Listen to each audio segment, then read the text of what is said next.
Insemmilkom, eżis bibtana la oħra ta' dialogu. La oħra ta' dialogu fuq PM News Facebook, miħaj Karmenu, Borġ u John Spiteri Ginger.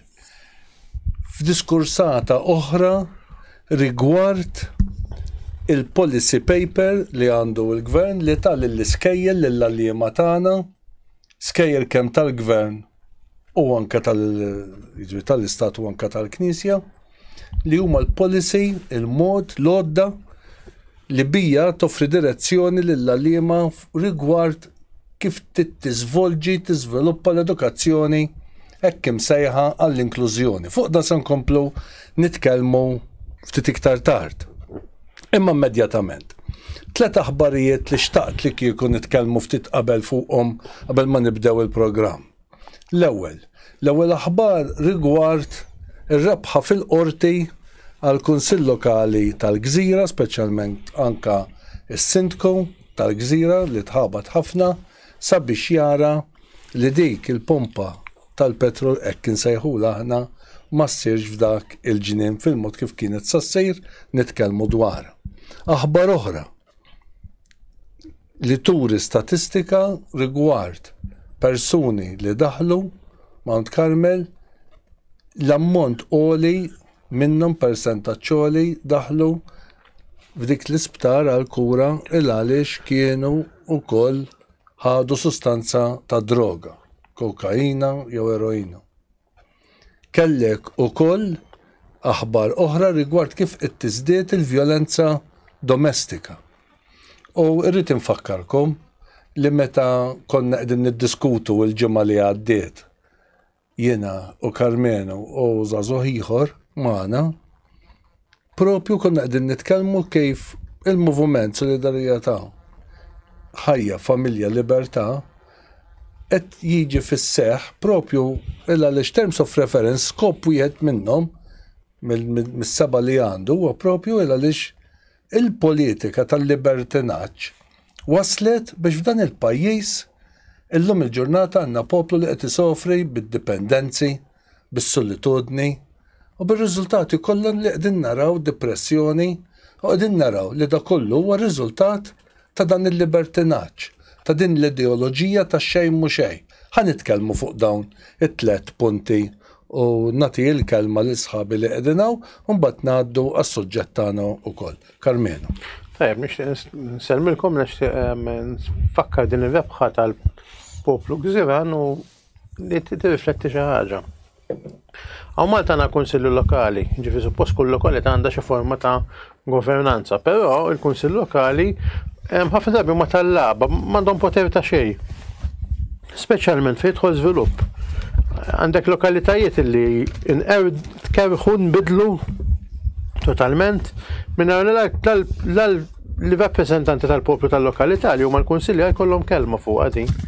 Għandna żoni sħaħ li tarhom ċertu żbuħja tagħhom tisparixxi. Kulħadd ikun jaf li nies tal-lokal u anki l-kunsilliera ma kinux kuntenti, ma jkollhomx sej ta' xejn.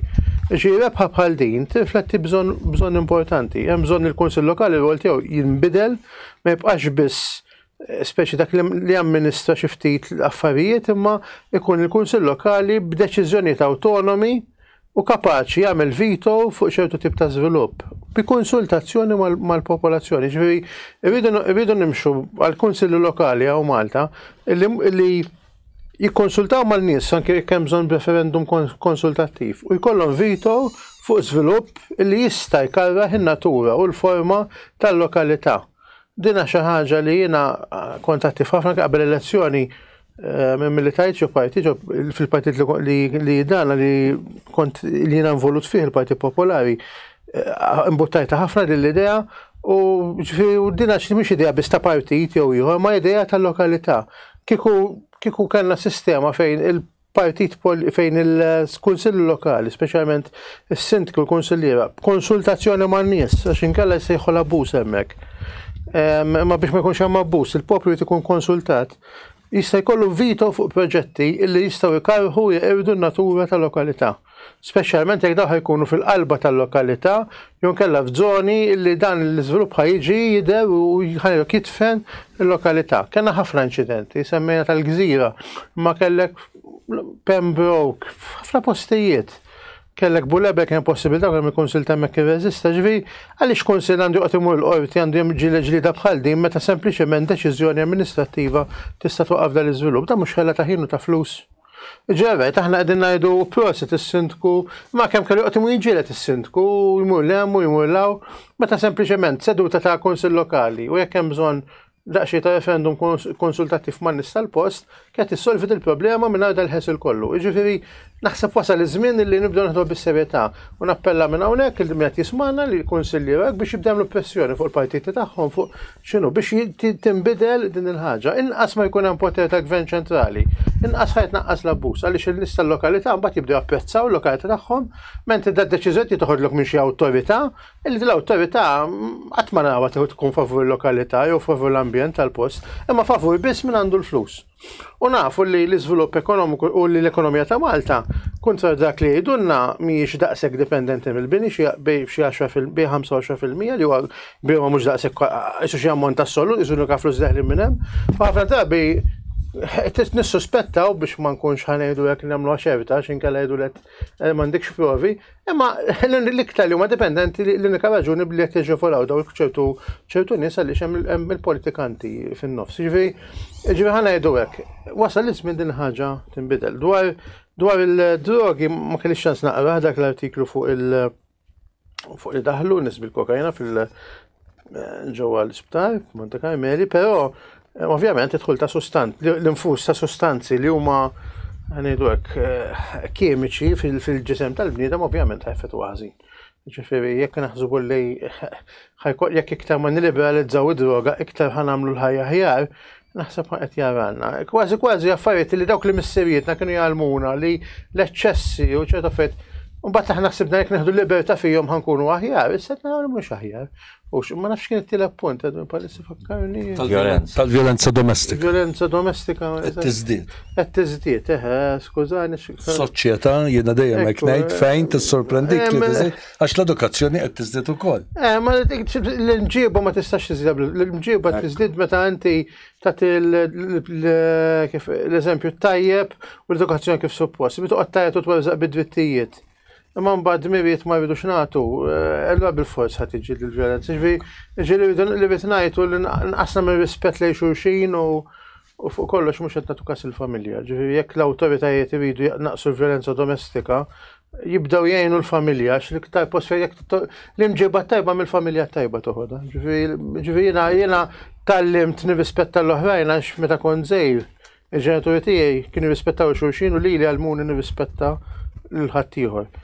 Jekk żdietet il-vjolenza, żdiet in-nuqqas ta' rispett, sinjal li xi ħaġa mħażina u l-awtoritajiet judjaw kif jgħinu l-familja tkun iktar inkubatur tal-manjeri tajba. Jiena naqbel perfettament ma' Carmenu. Dal-episodju ta' din ir-rebħa tal-Kunsill tal-Gżira, mentri wieħed jieħu pjaċir bija jesponi tassew kif qal Carmenu kemm il-poplu spiċċa tal-lab. Jiena d-darba l-oħra li kont mistieden tagħkom għedtilkom li mhu veru xejn li l-poplu sovran huwa il-Parlament ċentrali li huwa sovran, il-bqija kulħadd qisu jopera b'liċenzja mant il-Gvern ċentrali. Din is-sistema irridu nifhmu hija li dis-sistema politika li għandna u li ħaddanna hija li ġabitna fejn ġabitna. U jekk mhux nirriformaw l-affarijiet u nġibu vera il-poplu sovran li fri nirriformaw bl-eluq l-xniexel li ġifiri ndaħlu governanza lokali bid-drittijiet kostituzzjonali, mhux qed jgħula l-Parlament, drittijiet kostituzzjonali u mhux fejn jidħol il-bini biss, imma anke fl-edukazzjoni, fis-saħħa primarja.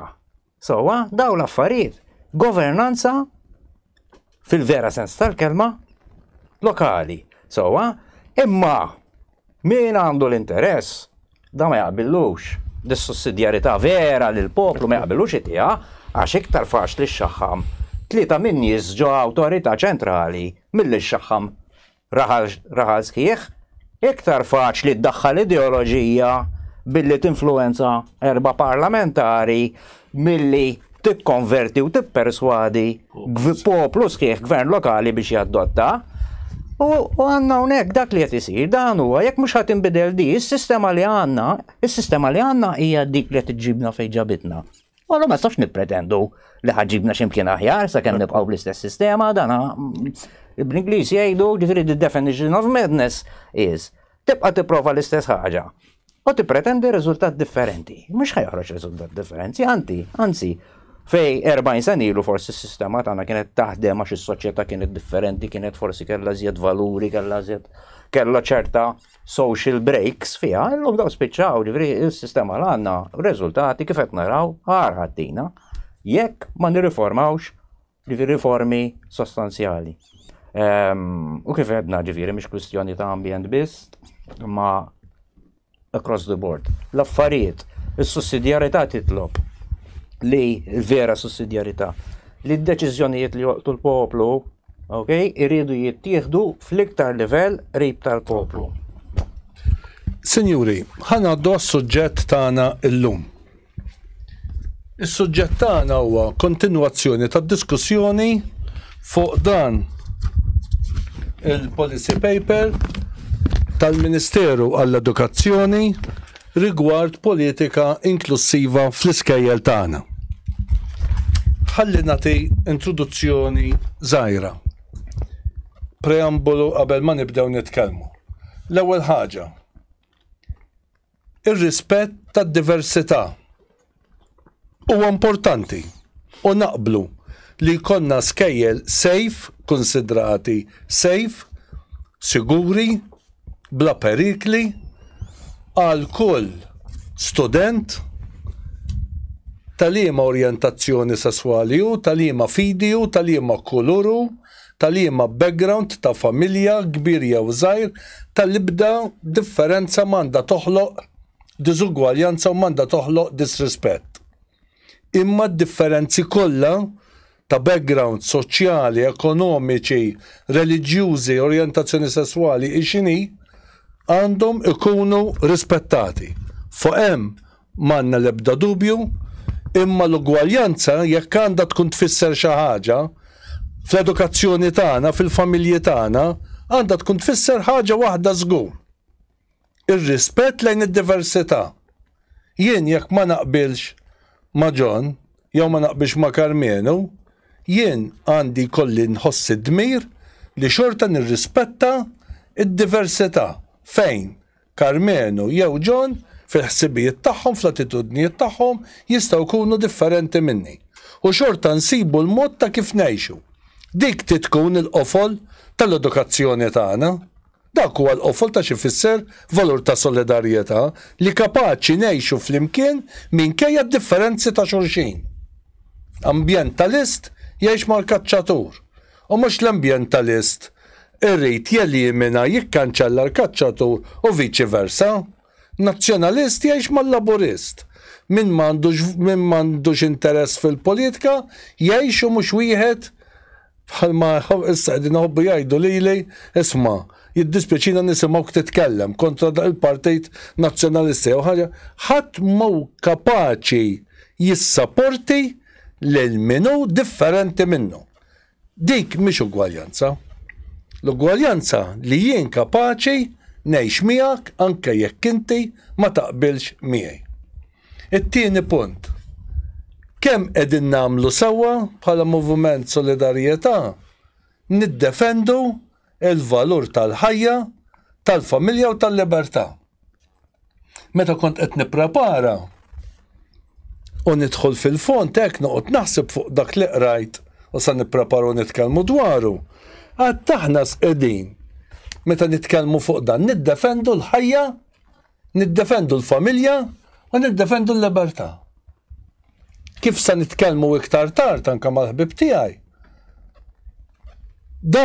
Din il-policy paper, din il-politika, din id-direzzjoni li qed jagħti l-gvern lill-iskejjel lill-għaliema tagħna hija bħal sikkina u l-furketta jew kull għodda li teżisti kemm f'kull kċina jew inkella f'kull workshop. Jew inkella f'kull azzjenda, jew f'kull fejn hemm arma taqta li tista' tintuża għodda imma l-aħar isqad dik l-odda jekk tintuża ħażin b'mod abbussiv, dik l-odda ma tibqax odda għal ġejt imma tispiċċa odda li tispiċċa toħloq traċedja. U din hija odda tajba jekk tintuża tajjeb, imma maħsuba kif issa sa naraw li biex toħloq l-abbuż. Qiegħda titkellem biex tkun kontra l-abbuż sesswali. Qiegħda titkellem biex toħloq inklużjoni, imma fil-verità mobbija wisq. LGBTIQ, mobbija wisq b'tagħlim biex kważi inneħħu dak li huwa normali, neqirdu n-normalità tal-ħajja u hemm nibdew inġibu il-ħajja ta' tfal tagħna feta żgħira kważi fil-periklu li ma nħalluhomx igawdu n-normalità. U qegħdin fir-riskju li qegħdin noħolqu abbuż minn fuq it-tfal tagħna, kważi rridu neliminaw l-abbuż sesswali u qegħdin nispiċċaw noħolqu abbuż sesswali fuq it-tfal tagħna meta minna ta' żgħira li bil-kemm kapaċi jikkonċepixxu kapaċi jifmu lilhom infushom, qegħdin naħsbu li jkun hemm għalliema li jibdew jgħidulhom inti mhux imbilli boj kif tidher, imma inti jekk tħossok ger, inti ger ta' u tiddejjaq xejn. Araw x'fliema triq badna biex f'dak li huwa biskuża raġuni tajba tal-inklużjoni qegħdin nispiċċaw qisna noħolqu mill-edukazzjoni tagħna sistema ta' brainwashing u ssantukom il-fatti ħalli dan inkunu nistgħu nissostanzjaw anke minn dan id-dokument stess ma bil-kemm jidher, jiġifieri hemm thin fine line biex tifmu. Ma fl-edukazzjoni, hekk qed isir il-Ministeru għal għawdex għadu kemm ta' somma ta' flus lill-NGO tal-LGBTIQ biex din l-NGO tgħin fl-edukazzjoni ta' tfal. Triangulation. Jiġifieri qegħdin ninvolvu NGO li għandhom l-skop biex jgħalmu jxerdu l-ideoloġija tal-ġeneru tagħhom fl-edukazzjoni. Il-ħajja ta' tfal ma niġġieldu liex biss il-valur tal-ħajja billi niġġieldu kontra l-abort. Rridu niġġieldu għal favur il-valur tal-ħajja li nibqgħu naraw li tfal tagħna fil-ħajja tagħhom vulnerabbli jibqgħu jiġu mħarsa minn kull abbuż, anke l-abbuż tal-istat. U għalhekk qegħdin nitkellmu aħna xew ħafna ġenituri inkwetati rigward it-tfal x'qed jiġu malma. It-tieni, il-familja. Il-familja. Ma nibda nifhem għaliex darba trasqet liġi tissejjaħ tal-Istanbul Convention nirringrazzja l-Alla li kelli l-kuraġġ nivvota kontra tagħha li kienet neħħiet anke l-kelma isem il-kelma missier u hom. U da kull mod ta' kif qegħdin neqirdu l-familja. It-tfal tagħna ta' żgħira kif għadna kemm konna qegħdin ngħidu l-ikbar sosten li għandhom, l-ikbar kien li jħossu hija fil-ġenituri tagħhom, missier u hom. Dik hija n-natura, dik hija n-natura dak kollu li huwa naturali. Meta se niltaqgħu fi skola u minna ta' żgħira. Hawnhekk tiġaw id-definition. Il-kelma parents mhumiex jissejħu missier u hom. L-teachers jista' qegħdin ngħidulhom tajċ iktar il-kelma missier u hom, tiġa qegħdin niżnaturaw. We're degrading, niddaljutjaw. Kelma bil-Malti innaqsu. Innaqru, nindajfu. Il-kunċett ta' x'inhu familja. Meta tfal tagħna minn ta' żgħira jeħtieġu l-ken tal-familja, tal-ġenituri, tal-missieru tal-hom. Il-libertà. Dan huwa policy abbużiva ta' kif tnaqqas il-libertà tal-persuna. Meta tikdiblu, meta tieħdu mill-istat naturali tiegħu u tpoġġih fi stat ieħor li tgħidlu naturali meta mhux naturali. Għax dak li qegħdin nitkellmu fuq illum m'għadux iktar naturali. Tfal żgħar tagħna u nerġa' ngħid bir-raġun kollu għandna ġenituri inkwetati. U inkwetati mhux f'Malta biss għax mhux qed isir f'Malta biss, imma qed isir fid-dinja kollha. Qegħdin naslu f'ċirkostanza fejn dawn it-tfal bil-Malti b'mod goff il-kelma hija ħanġennuhom. Skużawni nuża din il-kelma, però għalliema nitfa' fuqkom ir-responsabilità. Ġenituri, ejjew nieħdu fuqna r-responsabilità li nitkellmu nkunu nafu x'inhu ma jgħaddu u x'inhu jsir fl-iskola tagħna. Nieħu immedjatament paġna 41, page 41 tal-istess rapport. U Annex 3, Transgender Variant Intersex Students in School Policy. Tati anka din is-sentenza.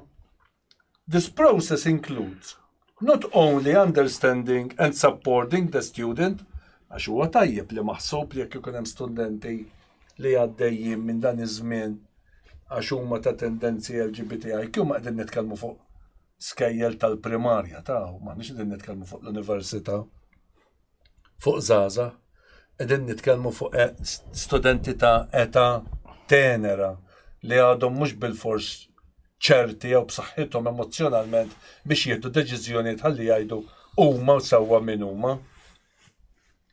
Supporting the student but also identifying areas of change and adjusting accordingly. Dan huwa kliem li prima faċi fiex intaraħ tajt tajjeb. Pero meta tibda tintuża x'qed isir u kif sa jintuża, tibda tinduna li dan huwa top heavy. Qed jitfa' l-sistema edukattiva tagħna biex ikun hemm dak l-abbuż li qegħdin jirrapportaw ċertu ġenituri li qed ikun hemm.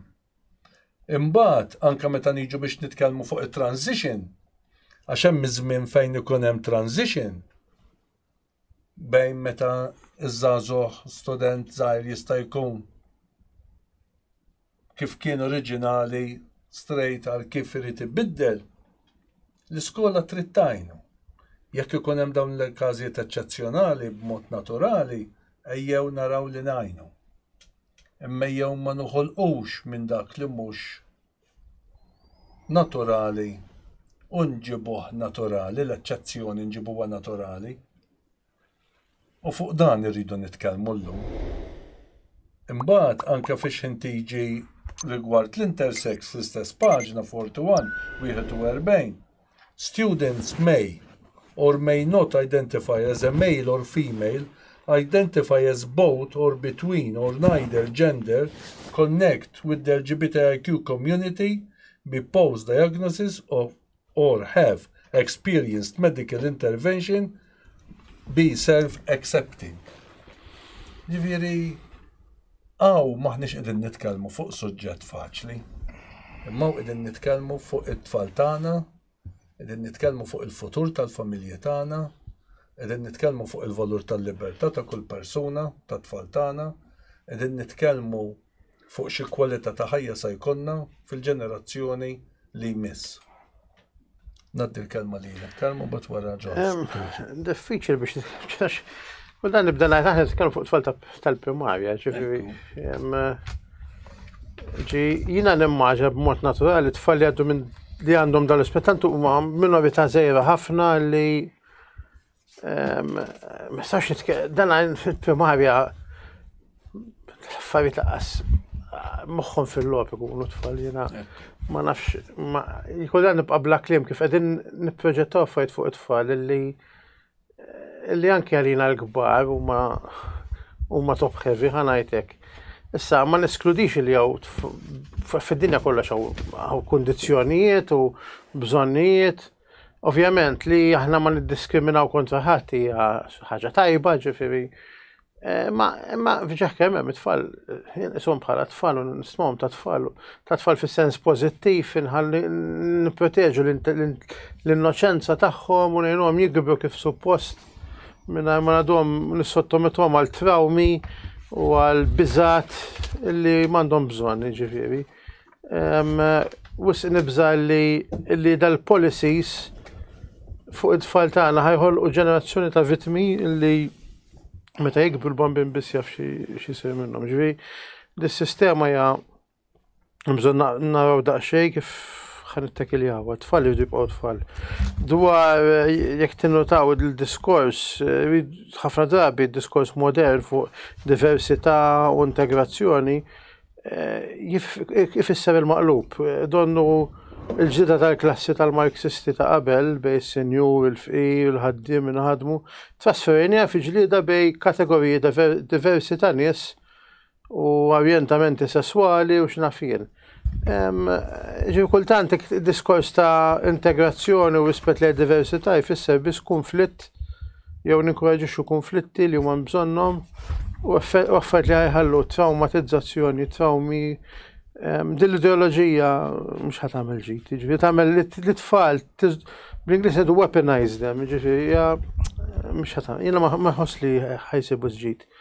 Jekk irid isir ġid, tfal li għandhom bżonni partikolari iva, bdu nikkonsidrawhom u naraw kif nistgħu ngħinhom imma qegħdin nagħmlu hekk.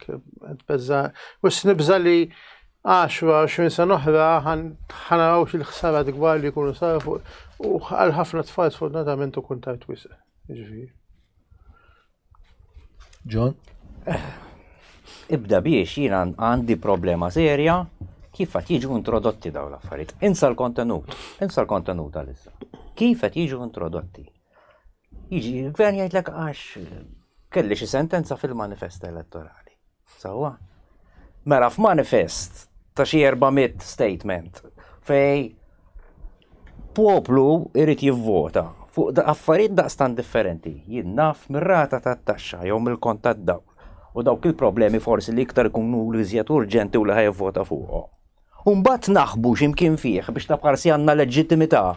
Ta' parsi għandna leġittimità u għangannu nafu li huwa għanganna x'kellna saħansitra Kummissarju Ewropew li datajx kemm daħaq. Jew daħqet ħakun iżjed kif tmejlet bil-poplu. Sewwa billi ndaħlu ta' parsi sentenza fil-manifest. Jgħidulek għandna leġittimità ta' mela sewwa fuq il-kaċċa fir-rebbija morru nagħmlu referendum u kulħadd iwersaq għar-referendum. U fuq xi ħaġa daqstant l-iktar ħaġa fundamentali ġifieri fl-umanità is-sesswalità tiegħu. Sewwa ma tistax tmur iktar fundamentali hekk mill-bniedem ġifieri u l-antropoloġija tal-bniedem. Hemmhekk la għandna qed tifhem ġifieri. U da jerġa' jmur għal bżonn kif aħna l-poplu huwa tal-lab li hemm gruppi privileġġjati li għandhom aċċess iktar ferm iżjed mill-poplu u l-gvern jimponi daw qisu kellu xi mandat ġifieri wara ma kellux.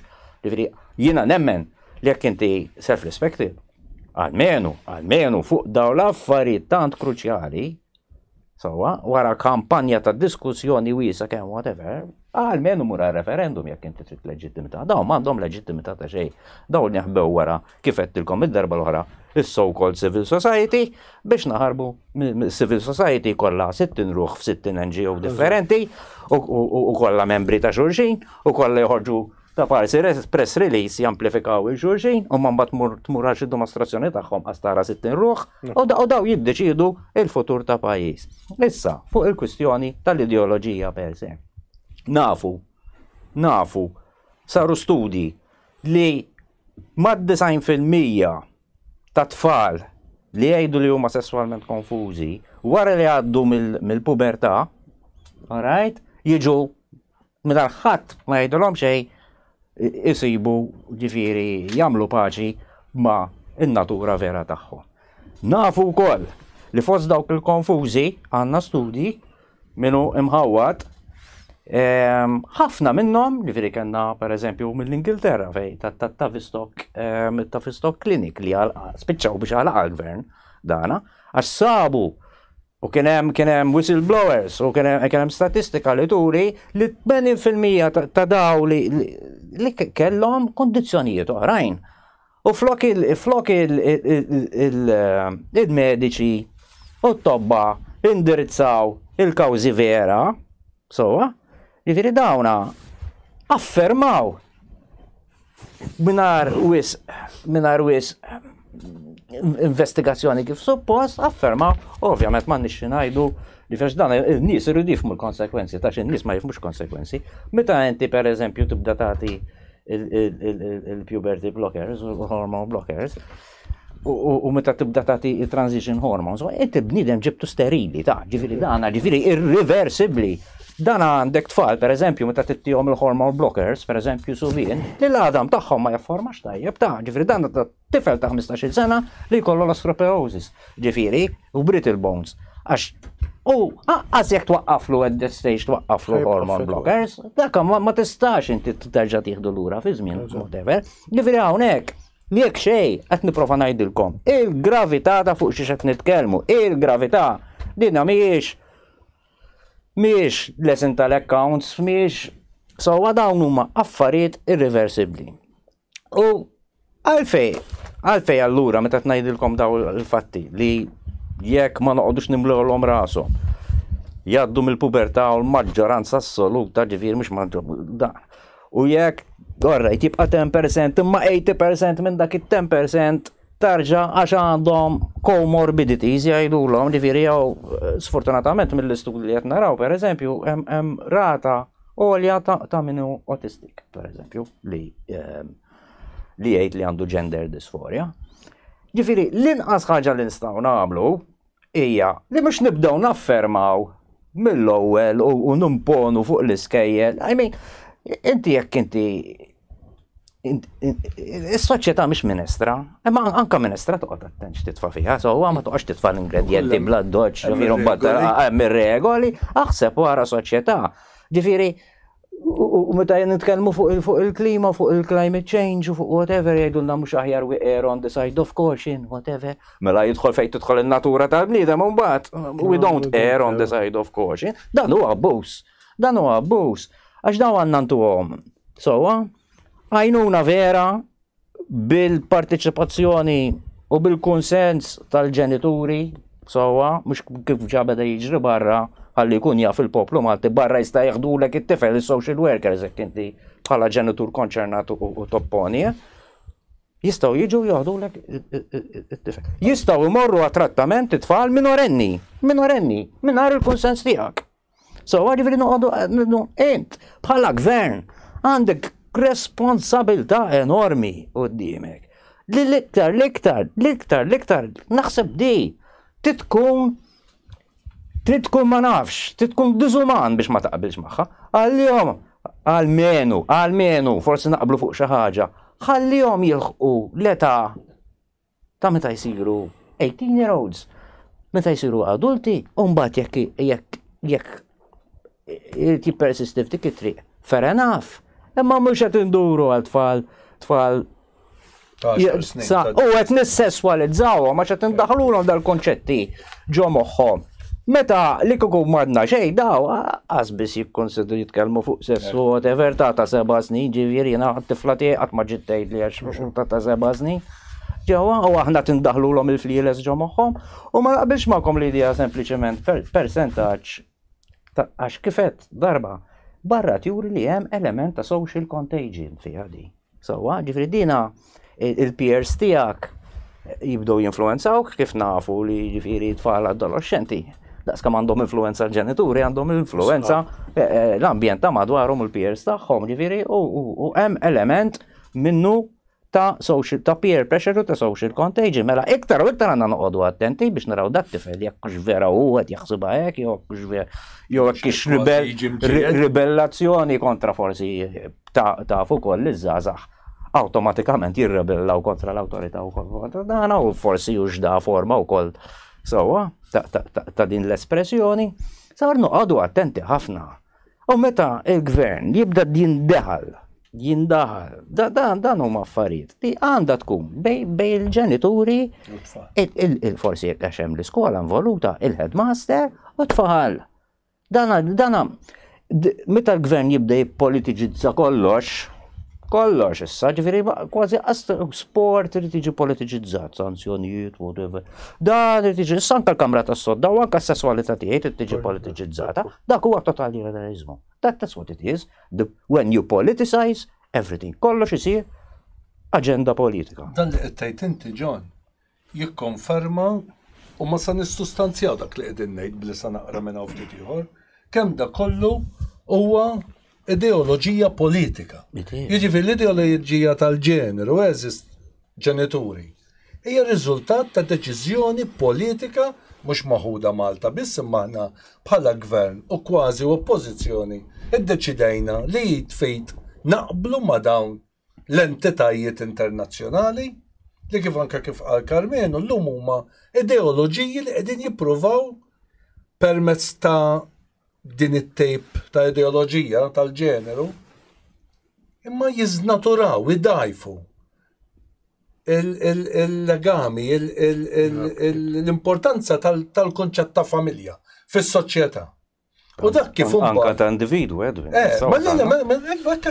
mill-familja naslu l-indajfu il-konċett ta' x'inhu l-individwu, innaqsu l-libertà tal-individwu u hekk ikun hemm ħakma totali ta' dawn l-entitajiet politiċi anke llum huwa l-istat li jaħkem totalment kważi minn meta tibda tieħu l-ewwel nifs sakemm tmut li jiddeċidilek kollox u tibda tinduna. Jiġifieri dawn tittoħodhom dan li qegħdin nitkellmu dwarhom aħna fil-kontest tal-liġijiet l-oħrajn kollha. Embrjun niddeċiedu li imma jgħixu minn ma jgħix. Jekk jista' jkun il-gvern tiġa ħaseb li jressaq jiftaħ il-konsenturi biex ċertu ċirkostanzi, hekk jitkellmu l-ewwel li jibdew ċertu liġijiet li ħadd ma jkun irid dejjem ngħidu għax taħt ċertu ċirkostanzi. Anke jkollna l-abort. Huwa abort u ma ngħidulux li huwa abort. Rridu nagħmlu l-abort u nistgħu ngħidu li huwa l-abort. Kellna liġijiet li jkissru l-familja madnielhom liġijiet ta' kontra l-vjolenza domestika. Araw bliema mod jiġi gvern jikdeb kważi quddiemek. Jerid jitfal ġebla u jaħbi idu. Għanaru kemmu veru li qed ngħid jien u kemm dan id-dokument huwa top heavy fiex ħin niġu għal din it-tejp ta' abbuż sesswali fuq it-tfal. Paġna 43. Guiding Philosophies and Aims. Aims. Għandek foster a school, promote the learning u ensure a school climate. Fiex intibda taqra foster a school environment that is inclusive, safe and free harassment and discriminatory for all members of the school community, students and adults regardless of sex, sexual orientation, gender identity, gender expression and or sex characteristics. Dika foster.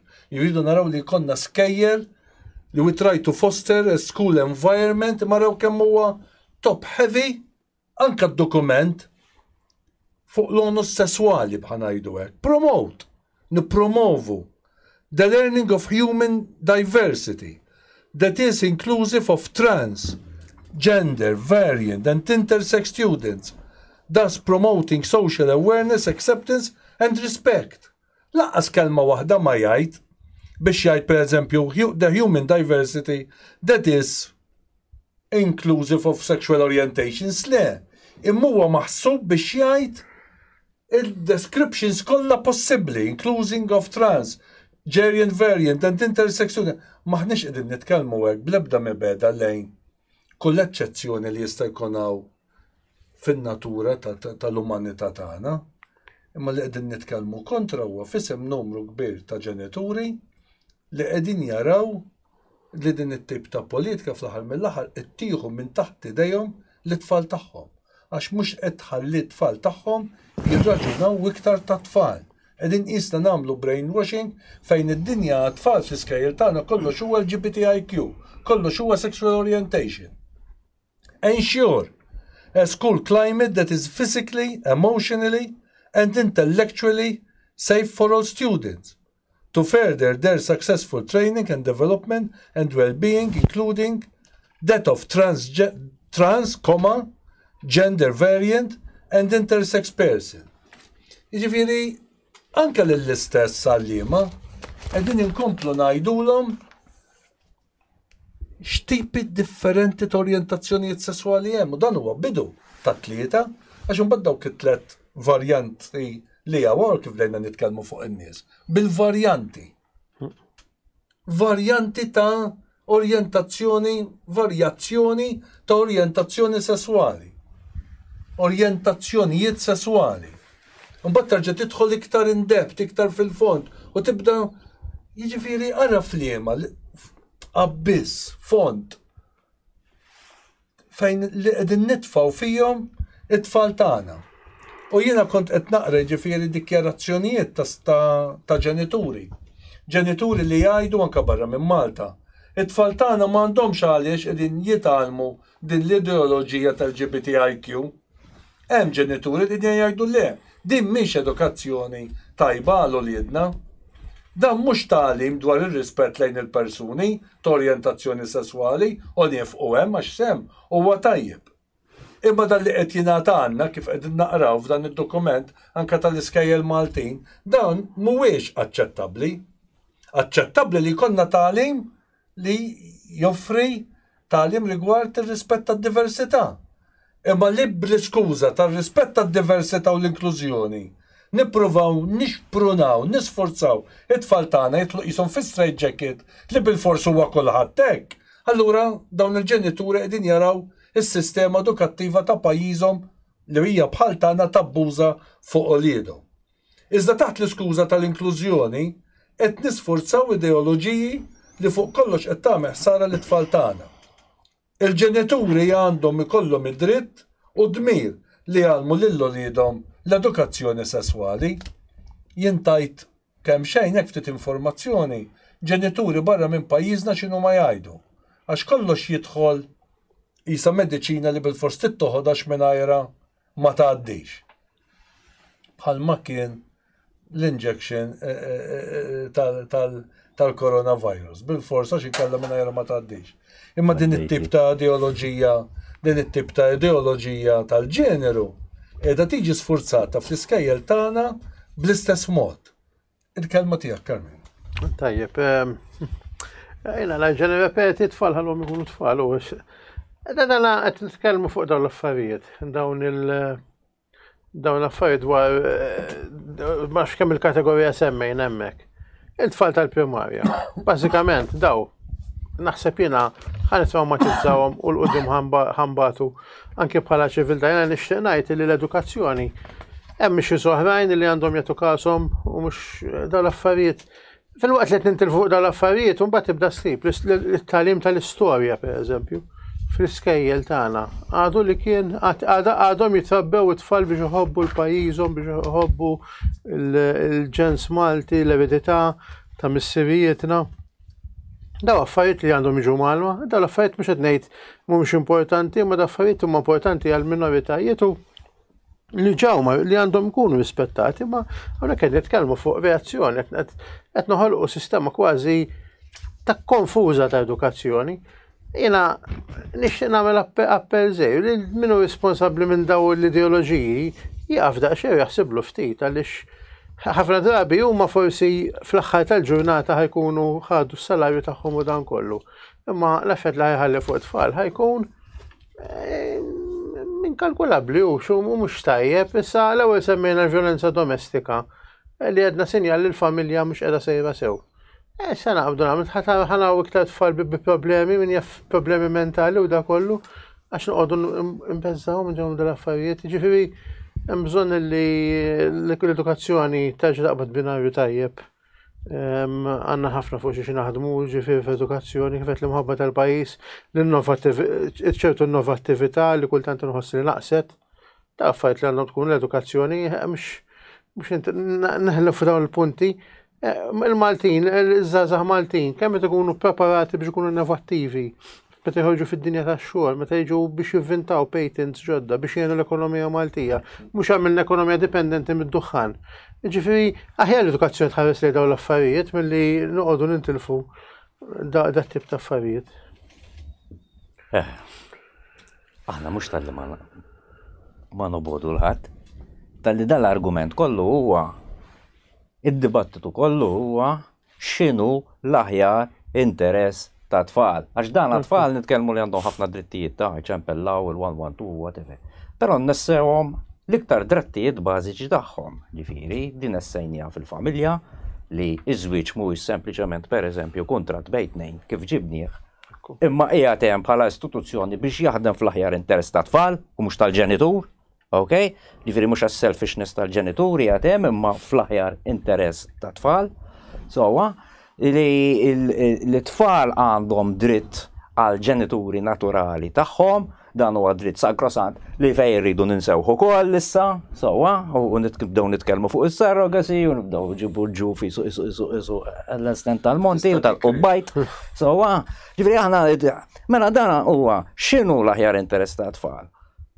U aħna nemmnu u għandna l-argumenti tagħna, sewwa, argumenti bbażati fuq ix-xjenza ta' vera, fuq il-bioloġija, sewwa, fuq l-esperjenzi u l-istatistika minn pajjiżi oħrajn, sewwa li qed ngħidu mhuwiex fl-aħjar interess ta' tfal, u jekk mhux fl-aħjar interess ta' tfal x'forma ta' edukazzjoni dik, ġifieri.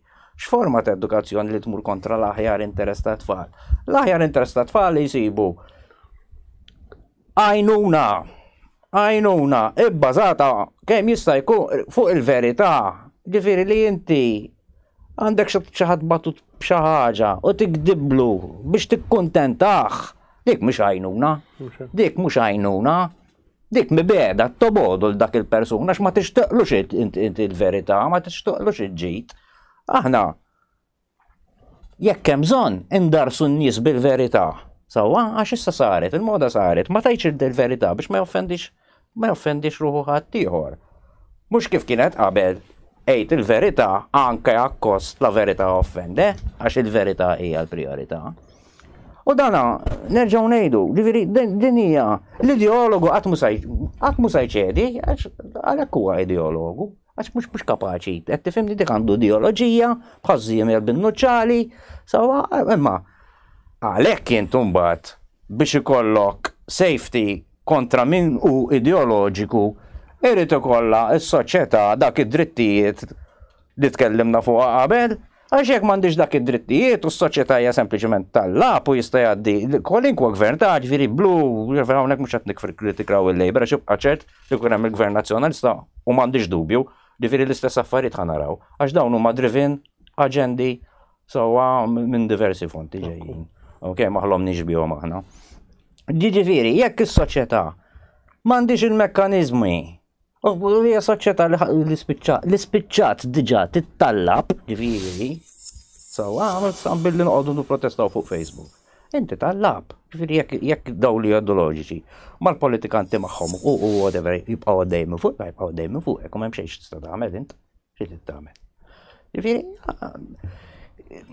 meta m'għandekx il-kontroll demokratiku, id-demokrazija ta' mhux mur tivvota darba f'5 snin ta' dik demokrazija hija fi-checks and balances, fl-accountability, sewwa fis-sussidjarjetà kif għedna li inti tfal, sewwa mill-familja hija l-qofol tas-soċjetà, ġifieri l-affarijiet li jaffettwaw il-familja l-ewwel deċiżjonijiet li jridu jittieħdu ma' within the family, u mbagħad within the extended family, u mbagħad fil-komunità. U mbagħad tasal għall-affarijiet bħall-Parlament u dawn l-affarijiet. Ġifieri aħna għandna inverted ta' taħt fuq. Sewwa il-poter trickle down minn fuq jgħidilna jisu l-Gramm Mastru. Sewwa x'inhu aħjar għalina, x'inhu l-aħjar għat-tfal tagħna. U jekk ma jogħġobniex oqgħodu hemm. Għax ħantellakom bil-hate speech, ħanitfal inkwiżizzjoni fuqkom, sewwa. Għanajlek l-Inkwiżizzjoni tal-lum, għasi fer daqs l-Inkwiżizzjoni medjevali, ta' ġan menu kellu ħaġa kienu jisaqsuk, taf kien tistaqsik l-Inkwiżizzjoni medjevali. Hemm xi ħadd li għandu xi ħaġa kontrik. U tgħidlu ma naf b'Ċikko, Peppi, u kollha lista tagħha. Tgħidlek murlem.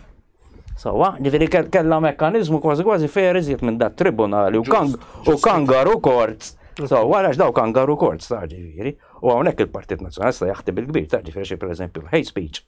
U daħħala fil-pajjiż, jien niftakar għandi ħbieb bħal Pawlu li ġie arrestat b'hate speech biex il-pulizija qatt ma jitilgħu u jtellgħu ħemu jagħmel sentej jiffirma l-ktieb biex jumiljawh qatt ma deru fawla.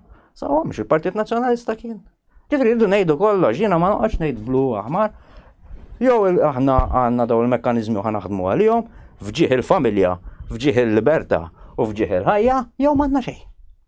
M'għandna xejn. U mhux se jibqa' xejn, ma għadux niddiludu ruħna, d-demografija qed inweldu inqas nies, il-familji qed jitfarku, id-drogati qed jiżdiedu, ġifieri mhux ħajbqa', ġifieri mhux ħajbqa'. Ħajbqa' Edwin, ġifieri jekk mhux ħanieħdu d-deċiżjoni, ma se jibqa' xejn. Id-deċiżjoni tagħna qegħdin noħduha kif qed jitkellem John li niġu għaw qudiemkom u nagħmlu ħilitna kollha ngħidulkom il-verità. M'għandniex għaliex ngħidu kontra xi ħadd. Aħna dmirna ngħidu l-verità. Din mhijiex kwistjoni ta' nazzjonalisti kontra laboristi u laboristi kontra nazzjonalisti. Din hija kwistjoni ta' kemm il-ġenituri, aħna l-ġenituri għandna l-qalbna lill-uliedna. U rridu nażlu lil min irridu niddefendu l-iktar.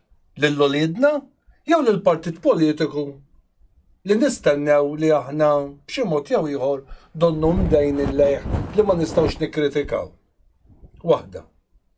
It-tieni, ejjew nieħdu rajna fidajna fejn jidħlu l-interessi ta' uliedna. Ġenituri barra minn Malta qegħdin iqumu jistaqsu l-mistoqsijiet. Qegħdin iqumu jitkellmu. Qegħdin iqumu jipprotestaw. Sissa f'Malta il-leħen tal-ġenitur mhux qed jingħata widen. Jien kont il-Parlament meta għaddiet liġi u vvotajna għalija żewġ naħat tal-Kamra, inkluż jien ħanajdulkom għalliema liġi. Kien ressaqa Everest Bartolo li l-ġenituri naħħitilhom id-dritt li jiddeċidu fuq liema edukazzjoni jew kors jistgħu jsegwu ma jsegwux fi kliem ieħor. Qabel il-ġenituri kellhom id-dritt sagrosant li qudiem is-sistema edukattiva jiddeċiedu. T-tifel mhux dieħel iktar għal lezzjonijiet tal-Ingliż. It-tifel jew it-tifla mhux dieħel iktar għar-reliġjon jew inkella għall-PE u jistgħu l-om jew il-missier jibgħatu karta lil headmaster jew jiddiskutu miegħu, imma d-deċiżjoni finali ta' tfal għal liema lezzjonijiet jidħlu jew liema ma jidħlux kienet tal-ġenituri. Illum twaqqaf kunsill biex jiddeċiedi jekk it-tfal għandhom dritt jew le. U meta kienet għaddejja din il-leġiżlazzjoni, dik l-informazzjoni li ngħatajna li ma kontx tista' tgħid le qudiema li tantaw illum ġenituri mifrudin. Tant għandna familji mkissri. Li kważi biex ma jkunx hemm il-missier jgħid it-tifel li rid joħroġ minn din lezzjoni u l-om ma taqbilx jew l-om tajtu l-missier ma jaqbilx. Allura ħloqna tip ta' kunsill fis-sistema edukattiva. Imma r-raġuni mhux għalhekk kienet ġiet emendata għax illum l-ebda ġenitur ma jista' jikmanda lill-iskola u jgħid it-tifel tiegħi jew it-tifla tiegħi ma tidħolx għall-lezzjonijiet tal-PSD, ma tidħolx għall-lezzjonijiet li fiha qed ikun hemm it-tagħlim tal-edukazzjoni sesswali, ma tidħolx għall-lezzjonijiet ta' fiex ħinġi xi ħadd ikellem lill-klassi fuq orjentazzjoni sesswali. It-tielet jeħtieġ li naraw li verament ma nibqgħux nibżgħu iktar mill-ismijiet li huma trendi. L-ismijiet bħalma tista' tkun l-Unjoni Ewropea, ismijiet bħalma tista' tkun WHO, l-ismijiet bħalma tista' tkun United Nations. Għax meta l-politiku jiġi fuqna jgħidilna x'aħna obbligati mill-United Nations nagħmlu għadin, obbligati mill-EU nagħmlu għadin, obbligati mill-WHO. U kulħadd iwaħħal f'dawn l-entitajiet. Li ma neleġux u li aħna mhumiex eletti fuqna. Saftit ilu kont qed naqra u ħareġ rapport irrid niddownloadja jekk ikollna bżonn nagħmlu programm dwaru. Il-United Nations issa bil-miktub qegħdin kważi jaslu biex jgħidu lill-gvernijiet li taħt ċirkostanzi certain circumstances, taħt ċertu ċirkostanzi, anke l-pedofilija mhumiex se jibqgħu iħalluha bħala reat kriminali fil-bidu tibda tieħla taħt ċertu ċirkustanzi. Għax hemm min qed jgħid li di tista' tkun orjentazzjoni sesswali. U jekk ikun hemm il-kunsens Ta' tifel ta' 8 snin. Tifla ta' 8 snin għara diffiċli jista' jifhem. Allura dak ma tibqax iktar ikkonsidrata. Imma bdejna noħolqu il-konsenturi. Dawn huma l-United Nations li qabel kienet tiġġieled għal paċi, tiġġieled biex tiddefendi l-fqir, tiġġieled biex tiddefendi id-dinjità tal-persuna umana. Illum bijet ruħa wkoll. Illum il-politika bijet ruħa wkoll. U l-bniedem ġabitu oġġett. U illum nibda ninduna kemm għandna importanza li nitkellmu biex insalvaw il-ħajja, il-valur tal-ħajja. U l-valur tal-ħajja ma nsalvawx biss billi niġġieldu kontra l-abort. Il-valur tal-ħajja nsalvawh billi nħalluh it-tfal tagħna jitalgħu fit-tfulija tagħhom. Fl-għożża tal-familja tagħhom, familja raġel u mara. Raġel u mara li jingħaqdu flimkien fi żwieġ jew qegħdin flimkien fl-imħabba. Kulħadd għandu dritta iħobb il-min irid, ma għandix problema. Imma jew nifhmu li bil-libertà għal kollox hemm il-konsegwenzi tiegħu. U nifhmu li hemm il-konsegwenzi fuq it-tielet persuna, fuq it-terza persuna. Kulħadd għandu drittijiet tiegħu, kulħadd għandu dritt li jħobb il-min irid. Imma jifhem li inti responsabbli ta' jemilek. Di diskussjoni nkompluha. Ma laqniex is-suġġett, baqalna ħafna fuq xiex niġu nitkellmu magħkom, imma qegħdin nitkellmu u neħduha fit-tul biex intukom l-evidenza ta' kemm din il-policy paper tal-gvern Malti li fl-aħħar mill-aħħar hija kkupjata wkoll minn policy papers oħrajn tal-ġnus magħquda u entitajiet li semmejt, imma tista' tkun abbużiva fuq it-tfal tagħna. Intom tridu tkunu l-watchdogs, intom il-ġenituri, u post il-ġenituri ma jieħdu ħadd. Grazzi u nagħmlu appuntament ieħor għal bħallum ġimgħa. Grazzi.